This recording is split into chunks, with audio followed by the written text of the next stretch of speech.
friend of mine is maybe 18 months to 2 years away from retiring from the U.S. Army.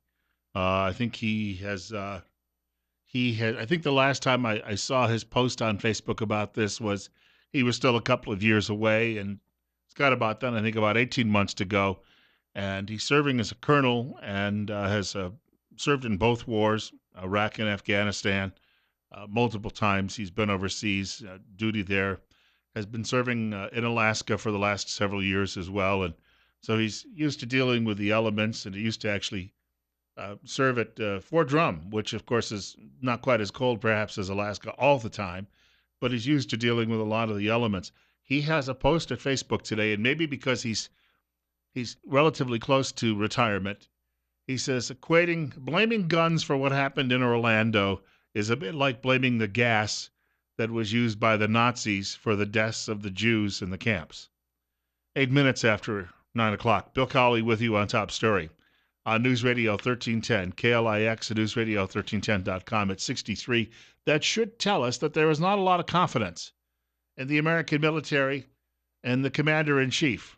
And it should tell us that these people are getting a little bit fed up because, yes, they have to fight the wars. They'd prefer not to fight the wars, but they know that they have to. Sometimes we have to take it to the enemy. Omar Mateen is speaking again. He's giving statement after statement about his son, or rather his father, Sadiq Mateen, son being Omar, the man believed to be the shooter in Orlando over the course of the weekend. This is a column from Michael Graham at the Washington Examiner. Why so hard to tell the truth about Orlando? President Obama left out the words Islam and Muslim entirely from his remarks to the nation after the Islamic State-inspired attack on a gay nightclub. This is akin to a speech following a KKK attack on a black church that fails to mention race. To say such a thing just makes you look stupid. Or in the case of a smart guy like the president, it makes you look like someone who's pretending to be stupid, which he seems to be doing. The writer says, why not just tell the truth?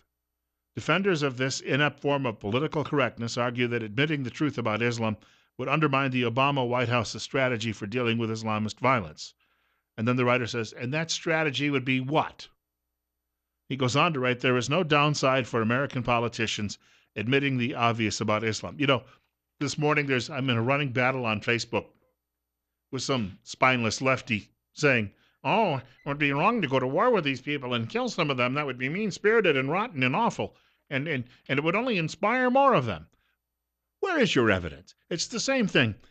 When you hear those claims, Pat Buchanan has a great line whenever someone says to him, diversity makes us stronger. He says, show me your evidence. They don't have any evidence. It's just a line. It's a buzzword. They throw it out there. It means nothing. And the same thing with, well, if we killed some of them, it will only be fertile recruiting ground for others. I'll tell you what. When the Germans and Japanese were making war with us 70-some years ago, we went in and we slapped them silly. And we ended the war with a very powerful weapon. And I'll tell you what, all of a sudden, all these guys who had pledged to die for the emperor, it was like, okay, we think we'd rather play baseball. 10 minutes after 9 o'clock. Bill Colley with you on Top Story on News Radio 1310, KLIX and newsradio1310.com. You're up next. You're on the air. Hey, morning, Bill. I've never seen a more clearer message in politics. I guess if you believe this is the fault of easy access to guns, vote for Hillary Clinton. But if you actually believe that there's a deep, dark evil being rooted in this country and something needs to be done for it, vote for Donald Trump. It's plain and simple.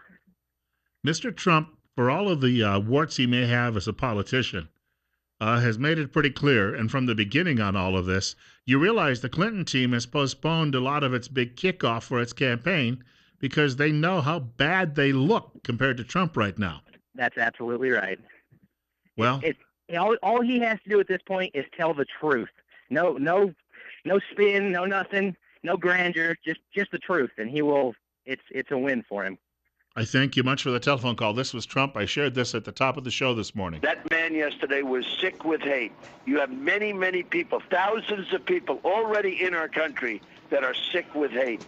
And people that are around him, Muslims, know who they are, largely. They know who they are. They have to turn them in. They are so worried that Trump might criticize the ancestry of a judge, and yet We've got these people, likely these sleeper cells, all over this nation. If you think this is going to be the last time this happens, you're smoking some pretty good dope. I'll tell you what, I don't care that he's politically incorrect. I don't want friends or family harmed by these people. And he's on board with me. Yeah, but it's all mean-spirited. He hurt the terrorists' feelings. I don't care if their feelings are hurt. I want them dead. If they're dead, then nothing hurts them afterward.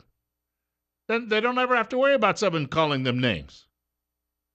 12 minutes now after 9 o'clock. Bill Colley with you on Top Story on News Radio 1310. KLIX and NewsRadio1310.com. Mr. Trump appeared this morning on Fox and Friends and suggested our government is asleep at the wheel. There's nothing like what's going on right now. There's never been anything to this extent where we have people, we don't know who they are. There's no uniforms involved. It's war. It's absolute war, but we don't have uniforms. We don't know who it is. We don't know where they're coming from. But we have a pretty good idea, and as a country, we don't do anything about it. And we better get smart, or it's only going to get worse. Yeah. And this morning, I mentioned this earlier. If you're just joining us in the first hour of the program, while I was getting ready for the job today, was at home and I had the TV on in the background, flipping back and forth between Fox and MSDNC, which is like getting news from two different universes. And it may have been the liberal columnist David Ignatius from the Washington Post rambling on about, well, it's a lone wolf attack, and I don't think that we can tie it. Once more, they are recruiting lone wolves to do these attacks. It's a very simple way. They don't have to invest a lot in it. They go get some guy who women don't care for, and he's blaming the world for his problems because of his own misogyny and his own hatred for other people who have alternative lifestyles, his own failure to get ahead in life. And they say, it's because those evil Westerners are oppressing you as a good Muslim. All you need to go out and do is go kill a bunch of them, and then everything will be fine. And if they kill you in return, you'll get 72 virgins. Some of them may be slightly used, though, with a couple of warts, but you'll still have your pick out of the 72. This is Trump again on Fox and Friends saying Clinton is just going to be a continuation of this failed policy. These are times where you need solidity, where you need you need smart. Right. You have to have smart, but you need something so much different than her. She's just following his exact line. She won't utter the words either radical Islam. She won't even utter the words. He won't utter the words. Unless you know the words and unless you know what's going on, you're never going to solve the problem. And we don't care that it hurts somebody's feelings. You know the names they call the Germans and the Japanese in World War II? They probably didn't like it. Because he knew. He'd gotten reports that Hitler couldn't stand it. When Churchill would give speeches, he would refer to the Nazis. He wouldn't say Nazis, because when Hitler would hear Churchill say Nazis, Hitler would get apoplectic and get into a rage and throw his fists in the air and scream and yell. So it was just Churchill's way of needling Hitler throughout the entire war.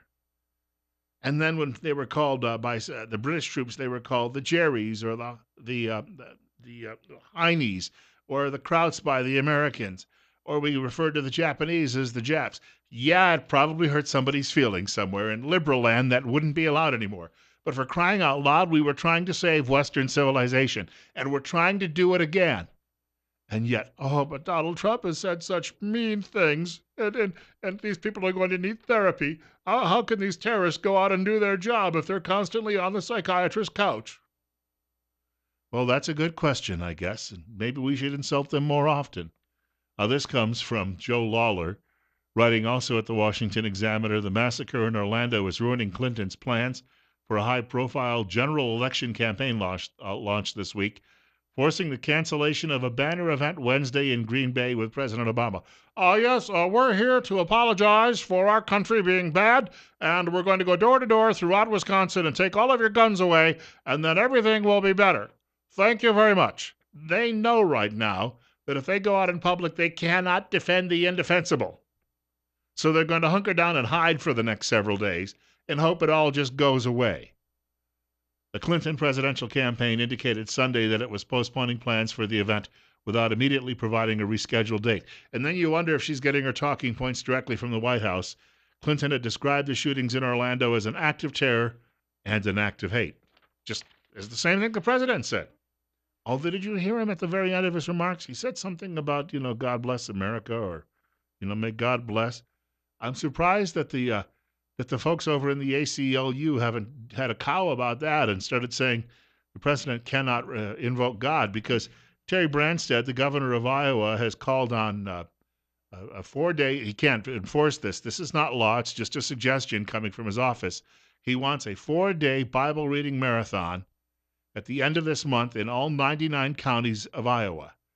And already the ACLU and all sorts of atheist groups are trying to stop this from happening, because apparently someone may hear the Bible being read and they may be touched by the Holy Spirit, have an epiphany, and convert.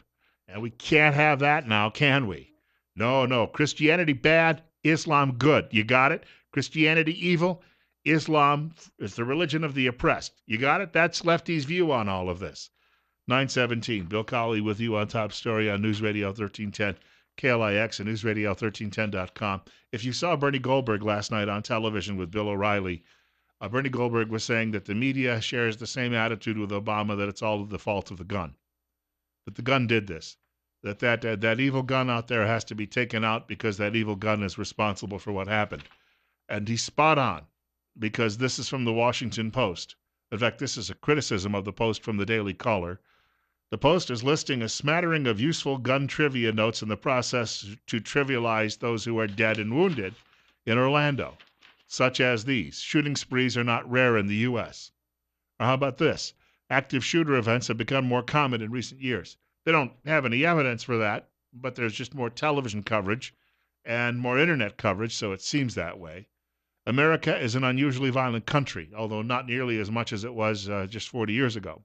The South is the most violent region in the U.S. Ooh, more guns tend to mean more homicide. Shootings don't tend to substantially affect views on gun control. These are all the feelings of the liberals at the Washington Post, not necessarily truth, not necessarily fact, not necessarily evidence. And the writer at Daily Caller says it should be noted that the writer doesn't make a single mention of radical Islamic terrorism and the ties it has to the string of recent mass shootings on American soil. Well, again, if we hurt their feelings, they'll continue to do it. But they're continuing to do it already. Well, yeah, but that's because you deserve it because of your white privilege. 20 minutes following 9 o'clock. Bill Colley with you on Top Story. Check out my post about all of this at our website, newsradio1310.com. I put up a post yesterday morning as I was watching all of this develop, just before the president's remarks, and predicted what he would say. It's interesting. I'll put up a post, by the way, and I'll even post some of these posts at our website to Facebook, and people won't comment on them whatsoever. But if they will, they'll say, gee, Bill, that guy has a good point. As if they don't even know it's me writing, despite the fact that it says, bye, Bill Colley. Got to work harder, I guess. We've got more coming up on this subject in just a few minutes. That's the thing I think about modern America. I can put up a post at our website, and it can be rather concise and to the point about how we can solve these horrific tragedies from happening again. And yet, my coworkers who put up a post about what Idaho's favorite color is, they get 10 times the page views. 24 minutes after 9 o'clock, Bill Colley with you on Top Story on News Radio 1310, KLIX, and newsradio1310.com. That means you can listen to us online anywhere all over the world, and it's 66. Our friend Dr. Eric F. Jones is looking to find some new patients. If you're not familiar with him, he has a couple of offices here in Twin Falls. He uses a holistic, systemic approach to wellness, and he's been in practice since 1993 with degrees, master's and doctorate degrees in marriage and family therapy. Dr. Eric F. Jones uses methods of alternative healing such as naturopathy, medicinal herbs, nutrition, sound waves, intellectual, cognitive, self-regulation, and naturopathy to help remedy and manage mental, emotional, physical, and spiritual challenges. Currently accepting new patients, and he has evening and Saturday appointments available. His telephone number, fairly easy to remember, 208, of course, followed by 731-7178. That's 731-7178. And you can find Dr. Jones on Facebook. Eric F. Jones, Ph.D., mental health and wellness therapist. And that's Eric with a C. Bill Colley with you this morning on Top Story. Thank you for joining us. This one tickled me a bit when I happened to see this. It's following a tragedy. You expect things like this to happen when it comes to liberals realizing they got to crawl back in their holes for a few days because they can't sell their plan until the smoke blows away. A coalition, this is from Daily Caller, a coalition of civil rights groups plan to hold an event Monday attacking Republican presidential candidate Donald Trump for his rhetoric against Mexicans and Muslims. But they canceled it after the shooting that happened Sunday in Orlando. The event was supposed to include leaders from several top rights groups, including, what do they talk about? Rights. Rights for what? Rioting? Including National Council of La Raza, and that means the race. Not that these people are racists, but they call their organization the race. Kind of what they did in fascist Europe back in the 30s. And Muslim advocates. So in other words, La Caca Raza there is getting together, or Kuka Raza, or whatever they call themselves, is getting together with Muslim organizations in this country. You wonder whose side they're on. An advocacy group founded by American Muslim lawyers. The group said in a press release promoting the event they plan to condemn Trump for, quote, demonizing, unquote, certain groups, and would demand an apology. How dare he say bad things about that punk who went in there and shot up all those people? The event was scheduled to be held at the National Council of La Cuca Raza in Washington, D.C. An email was sent out Sunday saying, given the tragedy in Orlando, this event has been canceled. Our hearts and prayers are with the families of the victims. Shooter Omar Mateen reportedly called 911 to declare his allegiance to Islamic State before opening fire. Yeah, again, whose side are you people on? This is the United States of America. It may not necessarily be law yet, but the language of the day is English, number one. Number two, the predominant faith is still Christianity, although Lefty has been working at chipping away at that. Number three, most Americans believe you get by on merit, not on the color of your skin and not on some set-aside. So somebody in the workplace can say, well, I've got somebody left-handed over here. I've got somebody skinny over here. I've got a lesbian over here. I've got a Muslim over here. Please don't fight. I've got a Mexican over here. That's not how it works. If you're driving down the road, this is what America really is all about. It's not about your faith. It's not about the color of your skin. It's not about your politics. But if you're driving down the road, you have a wife that's just gone into labor.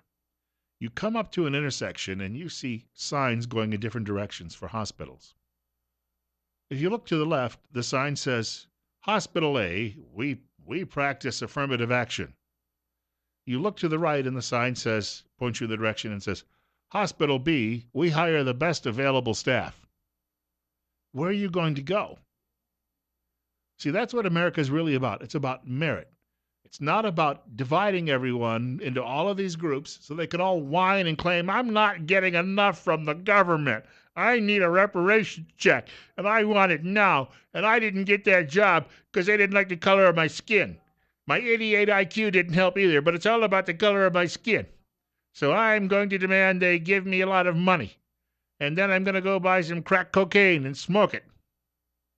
929, Bill Colley with you on Top Story. Of course, until your Muslim allies at these rallies come along and say, oh, crack cocaine. No.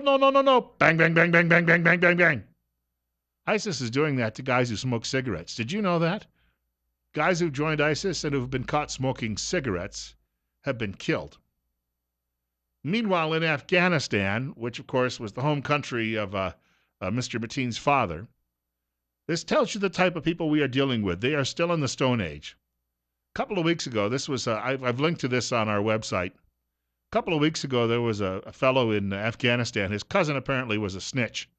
The Taliban couldn't find the cousin, so they grabbed this guy, gouged out his eyes. Then they decided that they would peel his skin from his body. They videotaped their fun. You can literally see the guy's heart beating because there's no skin left on his chest. And then they thought, well, we're not quite done yet, so they threw him off a 10-story roof. Once again, we are dealing with savages. And the only way to deal with a rabid animal is to blow its brains out. 9:30, 64 right now. Bill Colley with you on Top Story on News Radio 1310 KLIX.